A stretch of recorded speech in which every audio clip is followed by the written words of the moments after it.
여러분, 믿을 수 없는 일이 벌어졌습니다. 이건 불가능해. 한국은 도대체 어떤 나라길래? 지난해 가을 유럽 최상류층 노인 11명이 아시아 골프 여행 중 갑작스런 기상 악화로 인천공항에 비상 착륙했습니다. 평생 스위스와 독일에서만 살아온 이들은 한국이라는 나라에 대해 거의 아는 게 없었습니다. 단지 삼성 휴대폰을 만드는 곳 그 정도였죠. 하지만 단 닷새 만에 이들의 인생관이 완전히 뒤바뀌었습니다. 70대 부동산 거물은 귀국 직후 자국 언론과의 인터뷰에서 이렇게 말했습니다. 우리가 평생 최고라고 믿었던 유럽 시스템이 한국 앞에서는 초라해 보였습니다. 한 은퇴 의사는 눈물을 흘리며 고백했습니다. 의사로 50년을 살았지만 진정한 선진 의료가 무엇인지 한국에서 배웠습니다. 그리고 이 모든 순간을 곁에서 지켜본 독일 항공사 승무원은 충격에 빠졌습니다. 15년 경력의 베테랑 승무원조차 한 번도 본 적 없는 광경들이 연달아 펼쳐졌기 때문입니다. 한강 불꽃 축제에서 목격한 100만 인파의 질서, 지하철에서 마주친 놀라운 시민 의식, 그리고 밤 11시에도 안전하게 산책하는 사람들. 유럽 노인들은 매일매일 새로운 충격을 경험했습니다. 이 이야기는 귀국 후 스위스와 독일 전역에 엄청난 파장을 일으켰습니다. 주요 언론이 일면에 보도했고 정치권과 경제계는 긴급 회의를 소집했습니다. 우리가 놓친 것이 무엇인가? 오늘은 그 현장에 함께 있었던 독일 승무원의 생생한 증언을 통해 유럽 최상류층이 한국에서 경험한 충격적인 닷새간의 기록을 전해드리겠습니다. 시작에 앞서 좋아요와 구독 눌러주시면 더 많은 이야기를 전하는데 큰 힘이 됩니다. 안녕하세요. 저는 마티아스 베커입니다. 독일 뮌헨에서 태어나 지금은 항공사 승무원으로 일하고 있습니다. 올해로 17년째 하늘을 날고 있죠. 그날도 평범한 업무였습니다. 스위스 제네바를 출발해 아시아로 향하는 전세기 편이었는데 승객은 11명이었습니다. 모두 60 중반에서 80 가까운 연세의 유럽 상류층 어르신들이셨죠. 제네바에서 호텔 사업을 하시는 분, 바젤에서 금융업에 종사하셨던 분, 취리히 건설 회사를 운영하시던 분까지 각자의 분야에서 성공을 거두신 분들이었습니다. 원래 목적지는 태국 방콕이었습니다. 그곳의 유명한 골프 리조트에서 10일간 머물 예정이었다고 들었습니다. 출발은 순조로웠습니다. 기내는 쾌적했고 어르신들은 편안하게 담소를 나누셨습니다. 대부분 오랜 친구 사이셨던 모양입니다. 그런데 동남아시아 상공에 접근하면서 기상 상황이 급변했습니다. 열대성 저기압이 예상보다 빠르게 북상하며 방콕을 비롯한 주요 공항들이 줄줄이 폐쇄되었습니다. 기장은 즉시 대체 착륙지를 물색했고 가장 안전하고 가까운 곳이 인천국제공항이었습니다. 승객분들께 상황을 설명드렸을 때 당혹스러워 하시는 표정이 역력했습니다. 한국이라는 나라에 대해 아는 것이 거의 없으셨던 겁니다. 한 분은 삼성전자 제품을 쓴다고 하셨고 다른 분은 최근 뉴스에서 K-팝이라는 걸 봤다고 하셨습니다. 그게 전부였죠. 어떤 분은 북한과 구분을 못하시기도 했습니다. 저 역시 걱정이 앞섰습니다. 갑작스러운 목적지 변경은 항상 복잡한 문제를 만들어냅니다. 언어 문제부터 숙소 확보, 의료 지원까지 모든 게 불확실했습니다. 특히 나이 드신 분들이 많아서 더욱 신경이 쓰였습니다. 인천공항이 가까워지자 관제탑과의 교신이 시작되었습니다. 그런데 첫 교신부터 예상과 달랐습니다. 상황을 설명하자마자 즉각적인 대응이 나왔습니다. 비상 프로토콜을 가동하겠다는 것이었습니다. 유럽어 가능한 직원을 배치하고 고령 승객을 위한 특별 지원도 준비하겠다고 했습니다. 착륙은 매끄러웠습니다. 활주로 상태가 완벽했고 유도 과정도 정확했습니다. 게이트까지 이동하는 동안 저는 창밖을 내다봤습니다. 공항 시설이 생각보다 훨씬 현대적이었습니다. 규모도 컸고 모든 것이 깔끔하게 정돈되어 있었습니다. 기내 문이 열리자 공항 직원 2명이 대기하고 있었습니다. 한 분은 유창한 독일어로 인사를 건넸습니다. 예상치 못한 상황에 불편하셨을 텐데 최대한 신속하게 도와드리겠다는 말이었습니다. 15년 넘게 이 일을 해왔지만 비상 착륙 상황에서 이렇게 즉각적이고 체계적인 대응을 받아본 건 처음이었습니다. 터미널로 이동하는 통로부터 인상적이었습니다. 바닥이 매끄럽고 평평해서 어르신들이 걷기 편했습니다. 이동거리가 제법 되었는데도 중간중간 휴게 공간이 마련되어 있었습니다. 한 분이 잠시 쉬고 싶다고 하시자 직원이 즉시 의자가 있는 곳으로 안내했습니다. 입국 심사장에 도착했을 때 저는 긴 대기를 각오했습니다. 유럽에서도 예상치 못한 단체 입국은 항상 시간이 오래 걸리니까요. 그런데 여기는 달랐습니다. 별도로 마련된 공간으로 안내되었고 담당 직원이 배치되어 있었습니다. 가장 놀라웠던 건 서류 처리 과정이었습니다. 복잡할 거라 예상했는데 직원이 하나하나 친절하게 설명하며 도와주었습니다. 독일어가 가능한 직원이 실제로 배치되어 있었고 어르신들이 이해하기 쉽게 천천히 설명했습니다. 유럽 주요 공항에서도 이런 수준의 외국어 지원은 흔치 않습니다. 한 어르신은 지팡이를 짚고 계셨는데 직원이 휠체어가 필요한지 물었습니다. 정중하게 거절하시자 그럼 천천히 가시라며 동선을 따로 안내해 주었습니다. 급할 것 없다는 듯이 여유 있게 대응하는 모습이 인상적이었습니다. 입국 심사를 마치고 나오는데 다른 직원이 다가왔습니다. 숙소는 정하셨냐고 물었습니다. 아직이라고 하자 태블릿을 꺼내 몇 곳을 추천해 주었습니다. 시내 중심가에 있는 호텔들이었는데 각각의 특징을 설명하며 어떤 곳이 편할지 조언해 주었습니다. 공항에서 이런 서비스까지 받을 줄은 몰랐습니다. 짐을 찾는 동안에도 직원들의 세심함은 계속되었습니다. 무거운 짐을 든 어르신을 보자 즉시 카트를 가져다 드렸습니다. 시키지 않았는데도 자연스럽게 도와드리는 모습이었습니다. 공항을 빠져나가는 길에 화장실에 들렀습니다. 그런데 화장실 시설에 또 한 번 놀랐습니다. 유럽 최고급 호텔 화장실만큼 깨끗했습니다. 비데가 설치되어 있었고 손 씻는 곳도 넓고 쾌적했습니다. 휠체어 이용자를 위한 공간도 따로 마련되어 있었습니다. 한 어르신이 저에게 말씀하셨습니다. 공항 시설이 취리히나 제네바보다 나은 것 같다고요. 저도 동의했습니다. 규모뿐 아니라 세심한 배려까지 갖춘 공항이었습니다. 택시를 타고 호텔로 향하는 길 창밖 풍경이 눈에 들어왔습니다. 도로가 넓고 깨끗했습니다. 차선이 명확하게 표시되어 있었고 표지판도 알아보기 쉬웠습니다. 고층 건물들이 질서정연하게 늘어서 있었고 그 사이사이로 녹지 공간이 보였습니다. 택시 기사는 영어로 간단히 대화를 시도했습니다. 어디서 왔냐고 물어서 독일과 스위스에서 왔다고 했더니 환영한다며 웃었습니다. 한국이 처음이냐고 물었고 그렇다고 하자 좋은 시간 보내시라고 했습니다. 그날 밤 호텔에 도착했을 때 저는 안도했습니다. 걱정했던 혼란은 없었습니다. 오히려 모든 것이 예상보다 훨씬 순조로웠습니다. 어르신들의 표정도 처음보다 한결 편안해 보였습니다. 그때만 해도 저는 몰랐습니다. 이것이 시작에 불과하다는 것을요. 앞으로 닷새 동안 경험하게 될 일들이 제 인생관을 완전히 바꿔놓으리라는 것을 말입니다. 다음 날 아침 호텔 조식장에서 어르신들을 다시 뵈었습니다. 모두들 잘 주무셨는지 표정이 밝았습니다. 그날은 시내를 둘러보기로 했습니다. 호텔 직원이 추천해준 코스였는데 강남 거리를 걸어서 구경하는 일정이었습니다. 호텔을 나서자마자 첫 번째 인상이 강렬했습니다. 아침 9시쯤이었는데 거리가 정돈되어 있었습니다. 보도가 넓고 평평했습니다. 유럽 도시들처럼 오래된 돌길이 아니라 매끄러운 표면이었습니다. 지팡이를 짚고 계시던 어르신께서 걷기 편하다고 하셨습니다. 요철이 없어서 발목에 무리가 가지 않는다는 말씀이었죠. 걷다 보니 곳곳에 벤치가 보였습니다. 적당한 간격으로 설치되어 있었는데 등받이와 팔걸이가 있는 형태였습니다.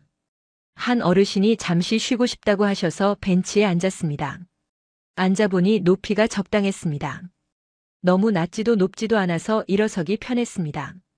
나이 든 사람을 배려한 설계라는 생각이 들었습니다. 벤치에 앉아 주변을 둘러보는데 거리 풍경이 눈에 들어왔습니다. 건물과 건물 사이사이로 가로수가 심어져 있었습니다. 도심 한복판인데도 녹음이 풍성했습니다. 나무 그늘 아래로 사람들이 지나다녔습니다. 출근하는 직장인들, 운동복 차림의 사람들, 유모차를 끌고 산책하는 젊은 부모들까지 다양했습니다. 인상적이었던 건 횡단보도였습니다. 신호가 바뀌면 음향이 나왔습니다. 시각장애인을 위한 배려였죠. 그런데 여기서 놀란 건 따로 있었습니다. 녹색불로 바뀌었을 때 남은 시간이 숫자로 표시되었습니다. 걸음이 느린 노인도 여유 있게 건널 수 있도록 한 장치였습니다. 실제로 한 어르신이 천천히 건너셨는데 충분한 시간이 주어졌습니다. 더 걷다 보니 24시간 편의점이 보였습니다. 유럽에도 편의점이 있지만 규모나 상품 종류가 달랐습니다. 안에 들어가 보니 먹을 것부터 생활용품까지 없는 게 없었습니다. 한 어르신이 목이 마르다고 하셔서 음료를 사려고 했습니다. 냉장고를 열어보니 종류가 수십 가지였습니다. 점원이 다가와 도와주었습니다. 영어가 서툴렀지만 최선을 다해 설명하려 했습니다. 어떤 음료가 달지 않은지, 탄산이 없는 건 어떤 건지 하나하나 알려주었습니다. 결국 보리차라는 걸 추천받았는데 마셔보니 담백하고 좋았습니다. 계산할 때도 친절했습니다.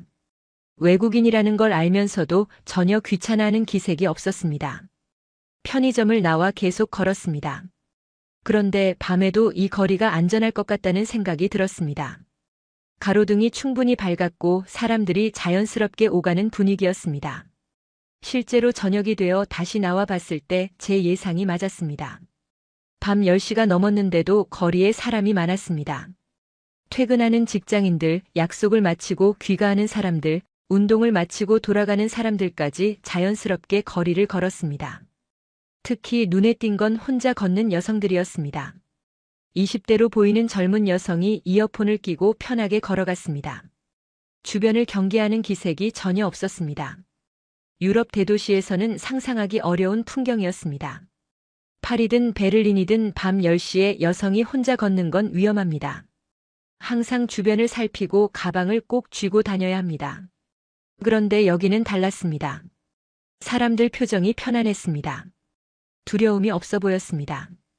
한 어르신이 감탄하셨습니다. 제네바에서도 이런 안전함은 느껴본 적이 없다고요. 밤에 거리를 걷는다는 것 자체가 사치라고 생각했는데 여기서는 당연한 일상이라는 말씀이었습니다.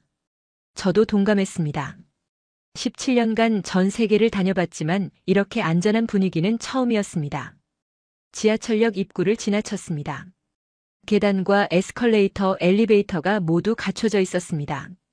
계단을 이용하기 힘든 사람은 다른 방법을 선택할 수 있었습니다. 실제로 휠체어를 탄 사람이 엘리베이터를 이용하는 모습을 봤습니다. 아무도 이상하게 보지 않았습니다. 당연한 풍경이었습니다. 저녁을 먹으러 들어간 식당에서도 배려를 느꼈습니다. 나이 드신 분들이라는 걸 알고 주인이 조용한 자리로 안내했습니다. 메뉴판을 주면서 맵지 않은 음식을 추천해 주었습니다. 영어 메뉴판도 있었지만 직접 설명까지 덧붙여 주었습니다. 음식이 나왔을 때는 어르신들이 드시기 편하도록 작은 접시에 덜어 주었습니다. 식사를 마치고 나오는데 한 어르신이 말씀하셨습니다. 여기 사람들은 노인을 대하는 태도가 다르다고요. 짐스럽게 여기지 않고 자연스럽게 배려한다는 겁니다. 유럽에서는 노인이라고 해서 특별 대우를 받는 경우가 드물다고 하셨습니다. 오히려 불편해하는 사람도 있다고요. 그런데 여기서는 배려가 당연한 문화처럼 느껴진다는 말씀이었습니다.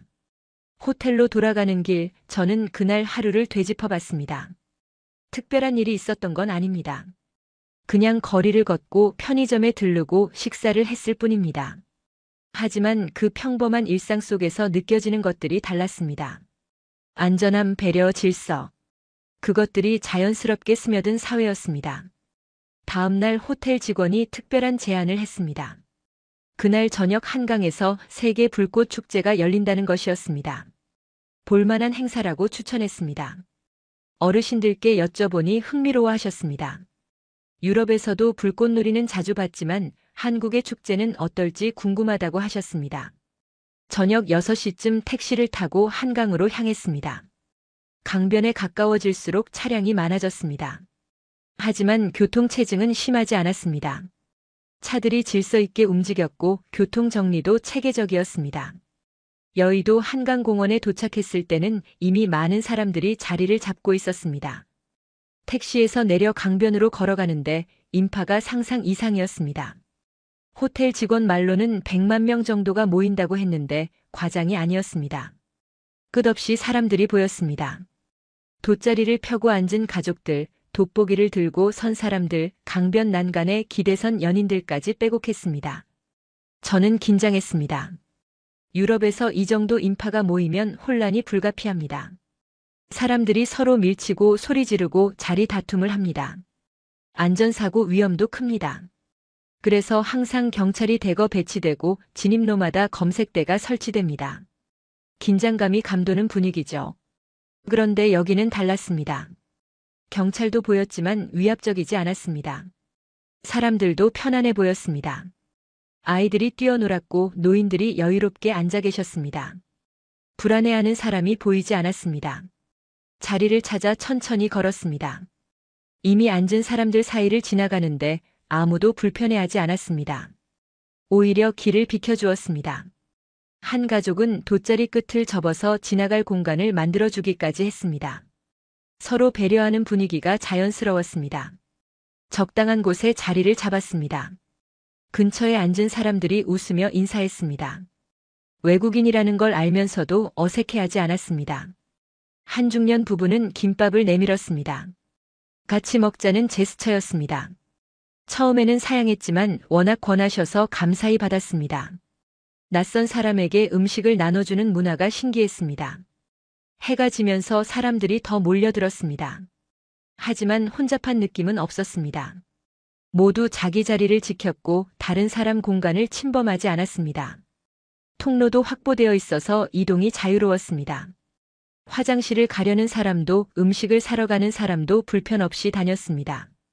곧 불꽃놀이가 시작되었습니다. 첫 불꽃이 터지자 환호성이 올랐습니다. 하늘을 수놓는 불꽃은 화려했습니다. 음악에 맞춰 터지는 타이밍도 완벽했습니다. 하지만 제가 더 놀란 건 사람들이었습니다. 100만 명이 같은 방향을 보고 있었습니다. 그런데 아무도 앞으로 나서지 않았습니다. 자기 자리에서 조용히 감상했습니다. 아이들도 마찬가지였습니다.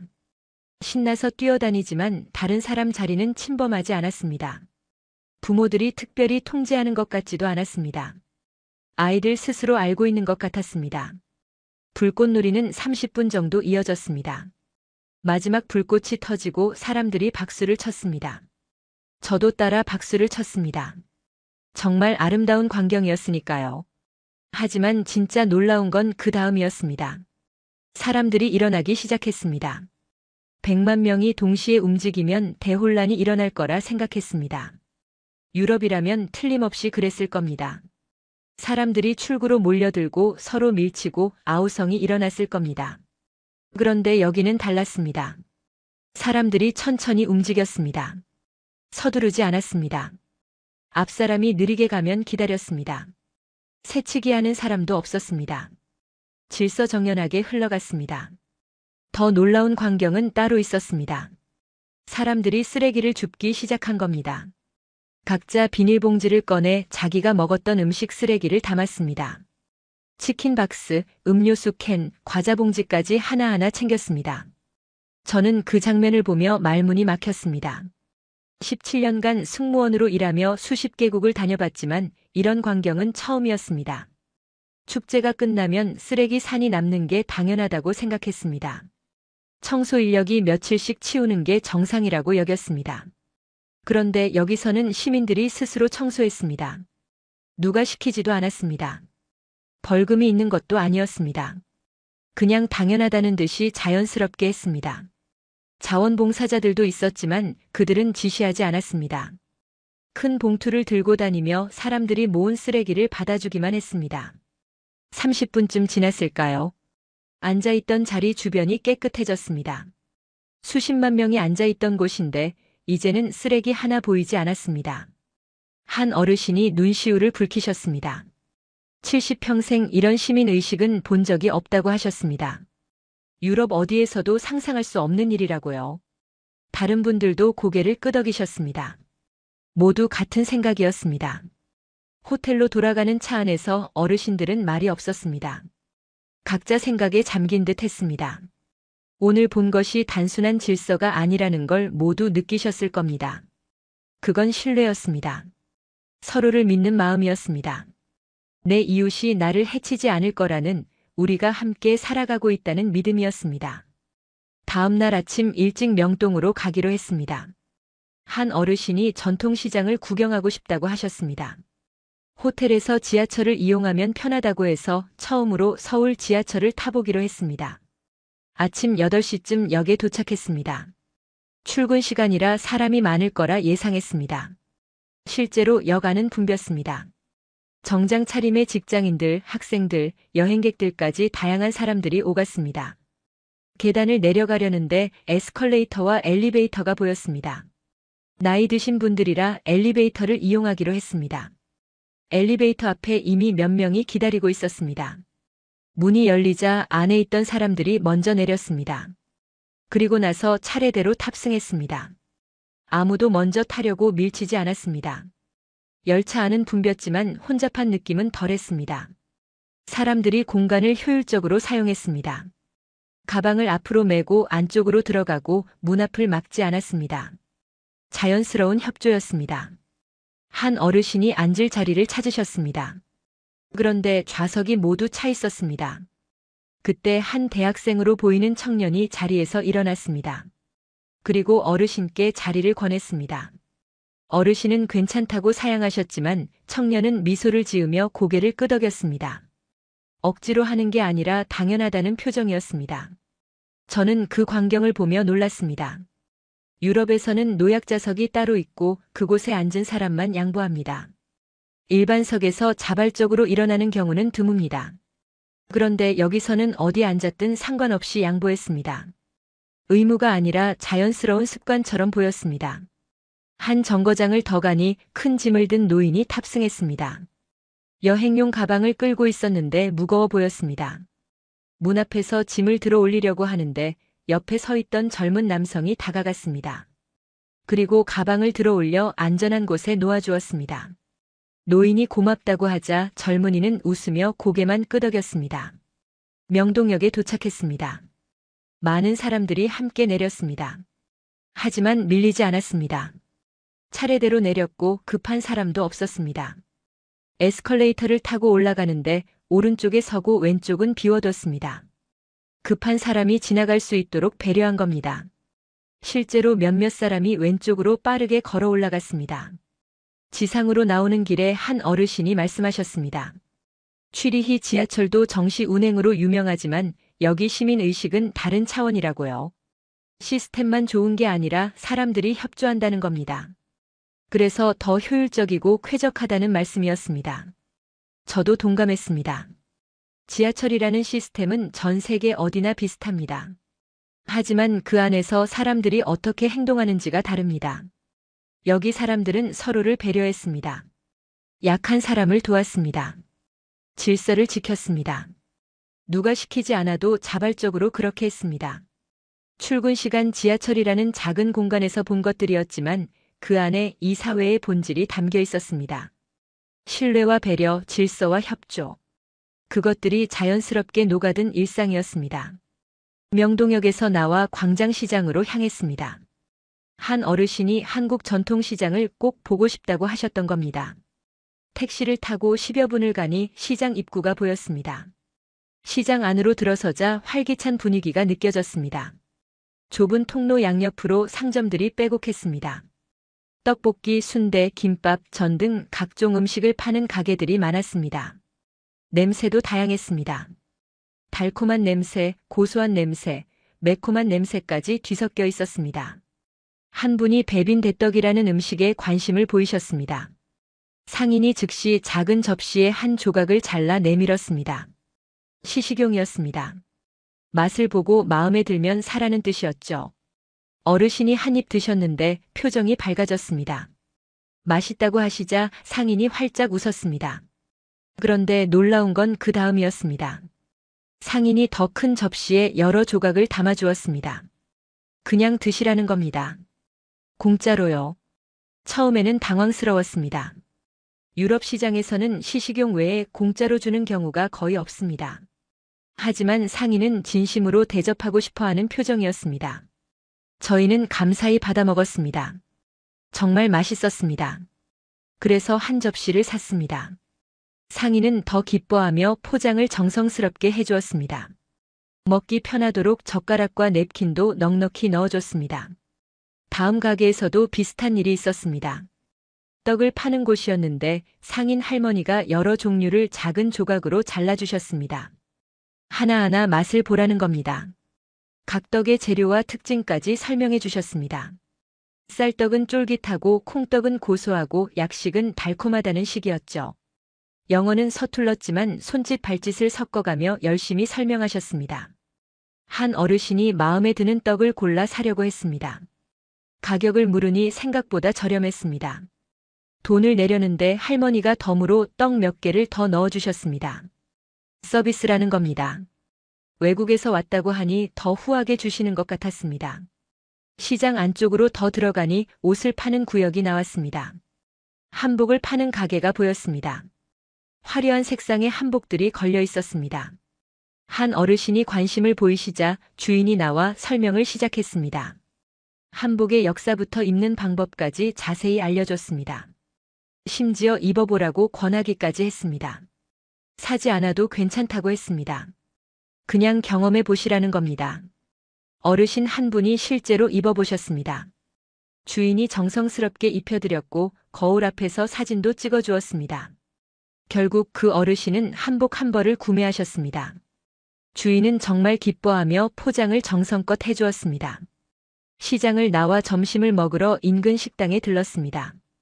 비빔밥을 파는 곳이었는데 주인이 나이 드신 분들이라는 걸 알고 따로 신경 써주었습니다. 고추장을 적게 넣어 맵지 않게 해주겠다고 했습니다. 야채도 부드러운 것으로 골라 넣어주셨습니다. 밥을 먹는 동안 주인이 여러 번 나와서 괜찮은지 물었습니다. 물도 수시로 채워주었고 반찬이 떨어지면 바로 리필해 주었습니다. 식사를 마치고 나올 때는 후식으로 식혜를 한 잔씩 주셨습니다. 소화에 도움이 된다면서요. 오후에는 백화점을 가보기로 했습니다.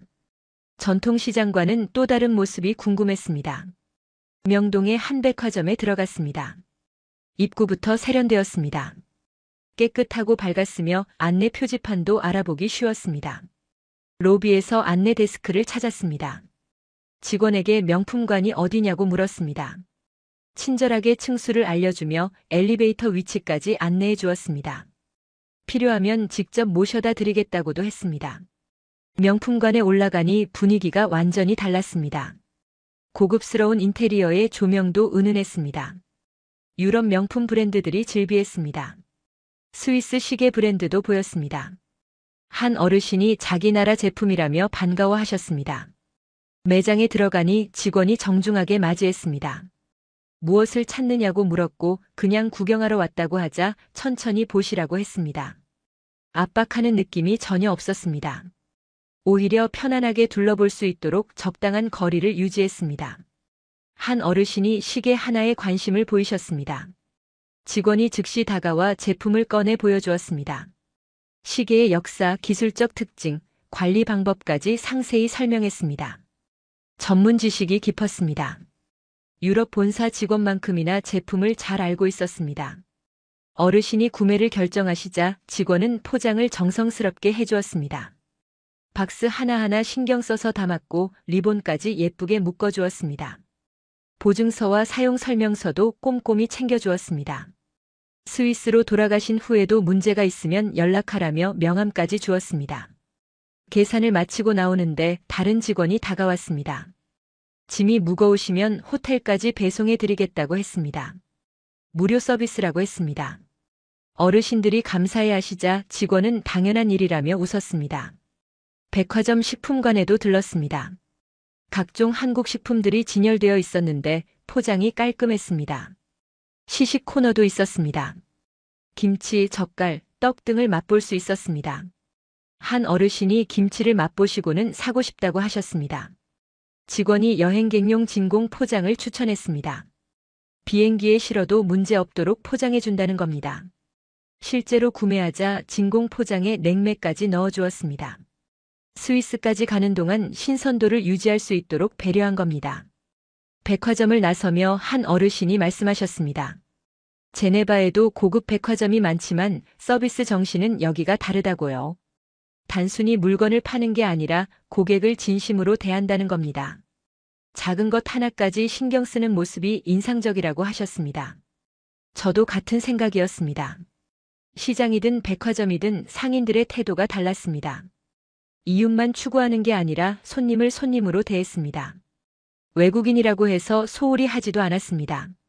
오히려 더 잘해주려고 노력했습니다. 그날 저녁 호텔로 돌아가는 길 어르신들은 사온 물건들을 자랑하셨습니다. 떡, 한복, 시계, 김치까지 다양했습니다. 하지만 진짜 값진 건 물건이 아니었습니다. 그 과정에서 느낀 사람들의 진심이었습니다.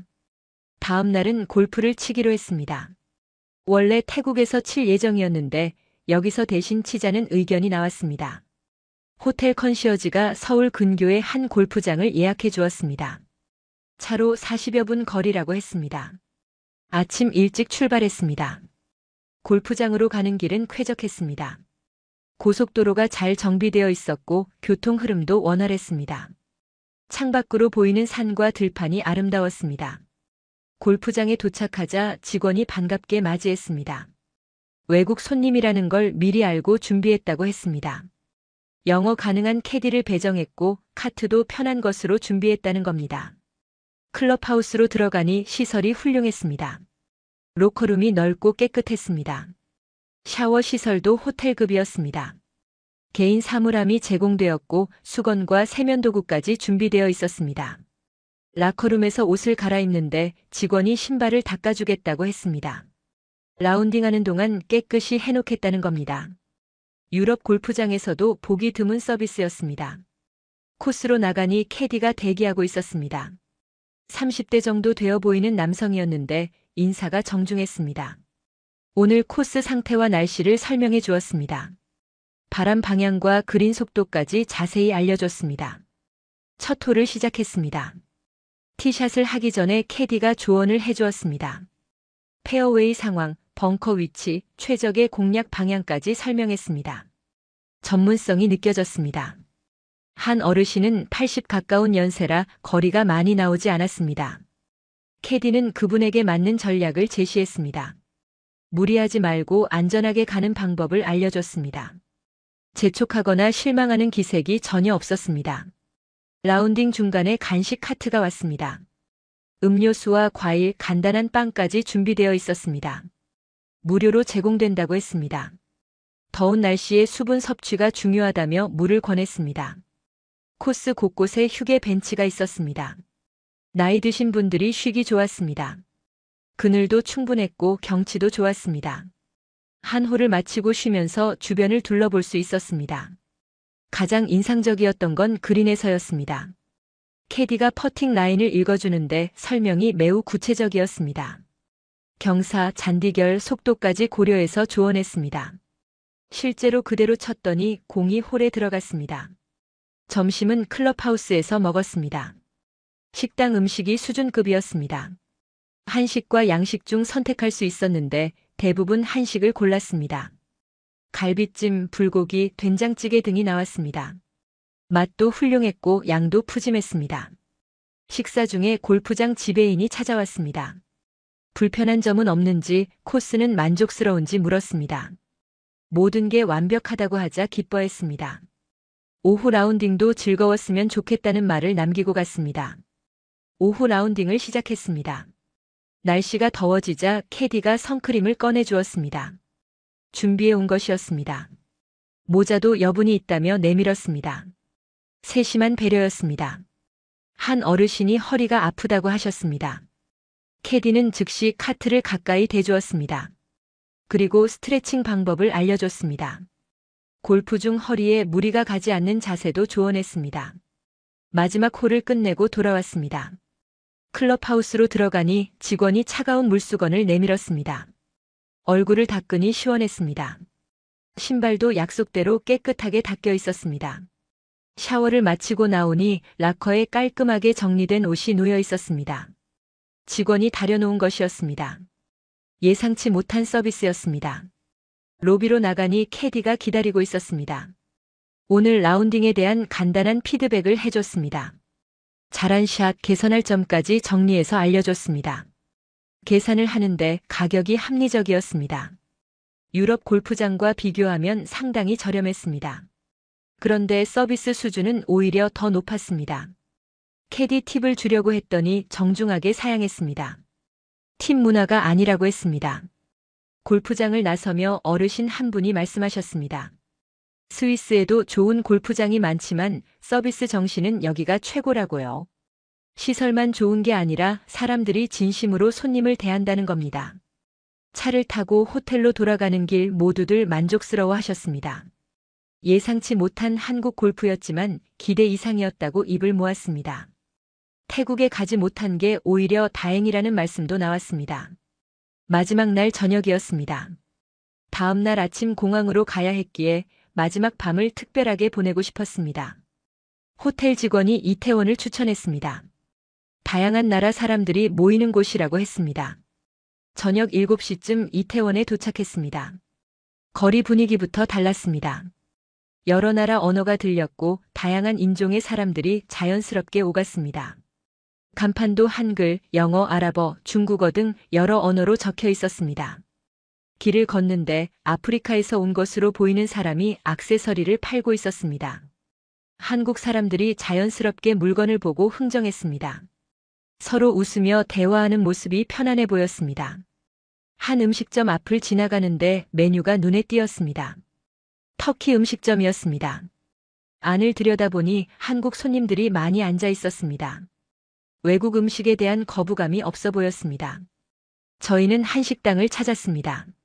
마지막 밤이니 한국 음식을 제대로 먹고 싶었습니다. 한식당에 들어갔는데 사장님이 직접 나와 맞이했습니다. 외국인 손님이 드물지 않은지 전혀 어색해하지 않았습니다. 자리에 앉자 사장님이 메뉴를 설명해 주었습니다. 어떤 음식이 외국인 입맛에 맞는지, 어떤 게 특별한지 하나하나 알려줬습니다. 추천 메뉴를 물으니 불고기 정식을 권했습니다. 나이 드신 분들이 드시기 좋다는 이유였습니다. 음식을 기다리는 동안 사장님이 다시 나왔습니다. 어디서 왔는지 한국은 처음인지 물었습니다. 스위스와 독일에서 왔다고 하자 유럽에 대해 궁금한 점을 물었습니다. 스위스 음식은 어떤지, 날씨는 어떤지 진심으로 궁금해했습니다. 어르신 한 분이 스위스 치즈에 대해 설명하셨습니다. 사장님은 관심 있게 들었습니다. 자기도 치즈를 좋아하는데 스위스 치즈는 특별하다고 들었다며 감탄했습니다. 자연스러운 대화였습니다. 손님과 사장의 관계를 넘어선 느낌이었습니다. 음식이 나왔습니다. 정갈했고 맛있어 보였습니다. 사장님이 먹는 방법을 알려줬습니다.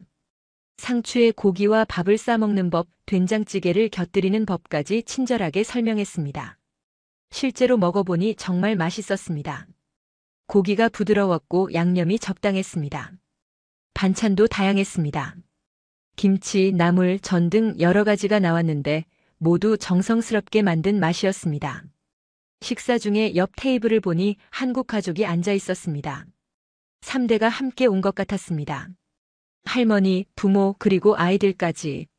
화목한 분위기로 식사하는 모습이 보기 좋았습니다.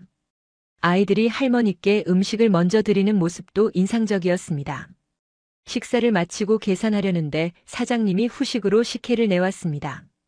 서비스라고 했습니다. 그리고 다시 올 기회가 있으면 꼭 들르라고 했습니다. 명함까지 주며 스위스에서 연락해도 된다고 했습니다. 식당을 나와 거리를 걸었습니다. 밤 9시가 넘었는데도 사람들이 많았습니다. 젊은이들이 카페에 앉아 수다를 떨고 연인들이 손잡고 걸었습니다. 가족 단위로 저녁 산책하는 사람들도 보였습니다. 한 공원을 지나가는데 음악이 들렸습니다.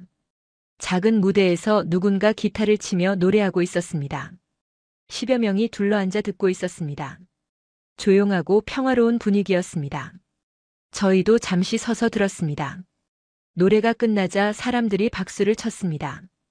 연주자는 고맙다고 인사하며 다음 곡을 시작했습니다. 한국 노래였지만 멜로디가 아름다웠습니다. 가사는 몰라도 감정은 전해졌습니다. 계속 걷다가 한 서점을 발견했습니다. 24시간 운영한다는 표지가 붙어 있었습니다. 호기심에 들어가 봤습니다. 밤 10시가 넘었는데도 사람들이 책을 보고 있었습니다. 조용히 읽는 사람, 카페에서 공부하는 학생, 책을 고르는 가족까지 다양했습니다. 외국 도서 코너도 있었습니다. 독일어 책도 몇 권 보였습니다. 한 어르신이 반가워하시며 집어들었습니다. 독일 작가의 소설이었는데 한국에서 번역되어 나온 것도 옆에 있었습니다. 서점을 나와 호텔로 돌아가기로 했습니다. 택시를 잡는데 기사님이 친절했습니다. 어디서 왔냐고 물어서 유럽이라고 했더니 한국은 어떠냐고 물었습니다. 좋다고 하자 기뻐하며 다시 오라고 했습니다. 호텔에 도착했습니다. 로비에서 어르신들과 마지막 대화를 나눴습니다. 한 분이 말씀하셨습니다. 닷새가 짧게 느껴진다고요. 처음에는 당황스러웠지만 이제는 떠나기 아쉽다고 하셨습니다. 다른 분도 동의하셨습니다. 예상치 못한 여행이었지만 오히려 더 소중한 경험이 되었다고요. 태국에 갔다면 그냥 골프만 치고 왔을 텐데 한국에서는 훨씬 많은 것을 배웠다고 하셨습니다. 저도 같은 마음이었습니다. 17년 승무원 생활을 하며 수많은 나라를 가봤지만 한국처럼 강렬한 인상을 남긴 곳은 없었습니다. 시스템도 훌륭했지만 무엇보다 사람들이 특별했습니다. 그날 밤 방에 들어가 침대에 누웠습니다. 닷새 동안의 일들이 주마등처럼 스쳐갔습니다. 공항에서의 따뜻한 환대, 거리에서의 안전함, 축제에서의 질서, 지하철에서의 배려, 시장에서의 후한 인심, 골프장에서의 전문성, 그리고 마지막 밤의 문화적 다양성까지 모든 것이 자연스러웠습니다. 억지로 만든 게 아니라 일상에 녹아든 문화였습니다. 그게 가장 인상적이었습니다. 다음 날 아침 공항으로 향했습니다. 체크인을 마치고 출국장으로 들어갔습니다. 마지막까지 공항 직원들은 친절했습니다. 좋은 여행 되시라는 인사와 함께 배웅해 주었습니다. 비행기에 탑승했습니다. 좌석에 앉아 창밖을 보니 서울의 모습이 보였습니다. 고층 빌딩들과 한강이 한눈에 들어왔습니다. 이륙하면서 점점 작아지는 도시를 바라봤습니다. 닷새는 짧았지만 너무나 많은 것을 경험한 시간이었습니다. 비행 중에 어르신들과 이야기를 나눴습니다. 모두 한국에 대한 인식이 완전히 바뀌었다고 하셨습니다. 처음 비상 착륙했을 때의 당황스러움은 온데간데 없었습니다. 오히려 다시 오고 싶다는 말씀들이었습니다. 한 어르신은 손주들을 데려오고 싶다고 하셨습니다. 안전한 사회가 어떤 건지 직접 보여주고 싶다는 겁니다. 다른 분은 사업상 한국 기업들과 협력을 고려해 보겠다고 하셨습니다. 서비스 정신을 배우고 싶다는 이유였습니다. 10여 시간의 비행 끝에 제네바 공항에 도착했습니다. 가족들이 마중 나와 있었습니다. 어르신들은 한국 이야기를 시작했습니다. 공항에서 받은 환대부터 한강 축제, 지하철에서의 질서, 골프장에서의 서비스까지 하나하나 설명하셨습니다. 처음에는 과장이라고 생각했던 가족들도 점점 진지해졌습니다. 여러 사람이 같은 이야기를 하니 믿을 수밖에 없었던 겁니다. 정말 그런 나라가 있느냐며 놀라워했습니다. 집으로 돌아간 후에도 이야기는 계속되었습니다. 친구들을 만날 때마다 한국 경험담을 들려주셨다고 합니다. SNS에 사진을 올리고 글을 쓰는 분도 계셨습니다. 반응은 뜨거웠습니다. 댓글로 질문이 쏟아졌고 공유도 많이 되었습니다. 일주일쯤 지났을 때 지역 신문에서 연락이 왔습니다. 인터뷰 요청이었습니다. 어르신 몇 분이 응하셨고 기사가 실렸습니다. 우연한 비상 착륙이 가져온 깨달음이라는 제목이었습니다. 기사 내용은 구체적이었습니다. 인천공항의 체계적인 대응, 강남 거리의 안전함, 한강 축제에서의 자발적 청소, 지하철에서의 배려, 문화까지 상세히 다뤄졌습니다. 특히 100만 명이 모인 축제에서 질서가 유지되었다는 부분이 화제가 되었습니다. 독자 반응이 폭발적이었습니다. 신문사 홈페이지 댓글이 수백 개 달렸습니다. 믿기 어렵다는 반응, 직접 가보고 싶다는 반응, 유럽도 배워야 한다는 반응까지 다양했습니다. 일부는 의심했지만 대부분은 관심을 보였습니다. 개인적으로도 변화가 있었습니다. 한국어 학원 수강 신청이 늘었다고 합니다. 한국 문화에 관심을 갖는 사람들이 많아졌습니다.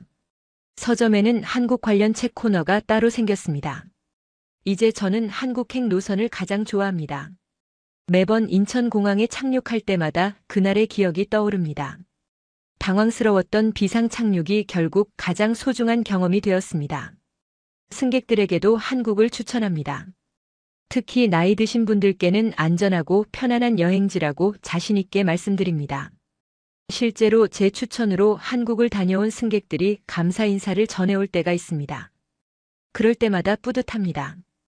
돌이켜보면 그 태풍은 축복이었습니다. 만약 일본에 무사히 도착했다면 그냥 골프만 치고 돌아왔을 겁니다. 한국이라는 나라를 알 기회도 없었을 테고요. 예상치 못한 비상 착륙이 인생의 전환점이 되었습니다.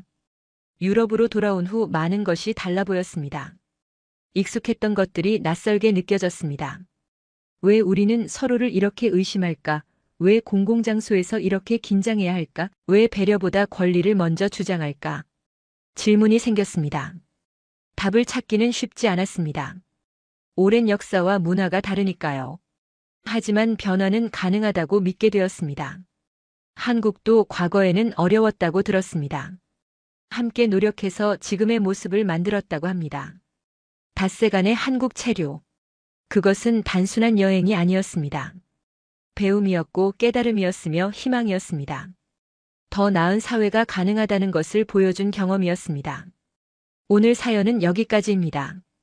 스위스 부유층 노인들의 한국 체험기 어떠셨나요? 사연의 주인공에게 응원의 댓글을 남겨주세요.